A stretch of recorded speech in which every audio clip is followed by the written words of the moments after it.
Samantala, mga kapuso, muli tayo makabalita tungkol sa bagyo at habagat. Makakapanayan po natin live si Veronica Torres, weather specialist mula sa Pag-asa. Magandang umaga po sa inyo, si Maris po ito. Magandang umaga din po sa inyo, pati na rin sa ating mga taga-subaybay sa unang hirit. Una po sa lahat, grabe na po yung ulan dito sa Metro Manila. Direktang epekto po ba ito ng bagyong Karina o ng habagat o ng pinagsamang epekto ng dalawa? Opo, kung dito naman sa atin sa Metro Manila, yung nakaka-apekto po sa atin ay itong hanging habagat na na-enhance po nitong si Karina. Mostly nakaka-apekto na lang to si Karina sa mga parts ng mga nasa may northern Luzon po. Maghapon o hanggang gabi po ba ang ganitong panahon na asahan natin muli ngayong araw? For tomorrow po, kung dito sa may Metro Manila, ang inaasahan natin, posible pa nga rin pong maging maulan. May mga occasional rains pa nga rin po tayo. And then, pagdating ng mga susunod na araw, although posibleng maulan pa rin, hindi na po kasing lakas ng ulan po katulad ng ngayon, katulad po nung Monday hanggang Wednesday po. Alright. Medyo malawak po talaga yung naging epekto, no? Yung tinamaan nitong Karina at ng habagat. Nasaan na po ba yung bagyong Karina sa ngayon? Ay, I'm sorry po, pwede po paulit? Nasaan na po yung bagyong Karina sa ngayon? Kasi ang nakita po natin, talagang medyo malawak po talaga yung naging epekto nito. Halos buong bansa tinamaan talaga.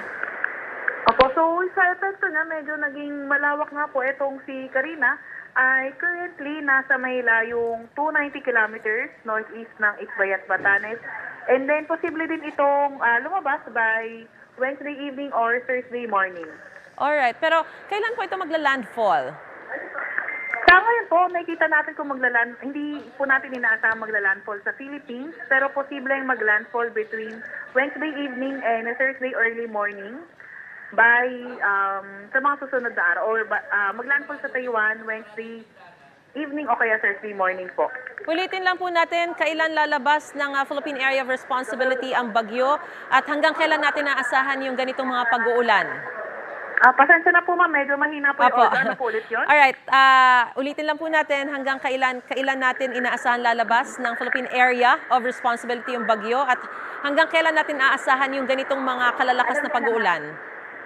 Opo, so posible nga po lumabas ito na ating PAR after mag-landfall sa Taiwan in between Wednesday evening and Thursday morning. So kung dito po sa Metro Manila, posible pa rin na hanggang bukas, may mga occasional rains pa rin po tayo.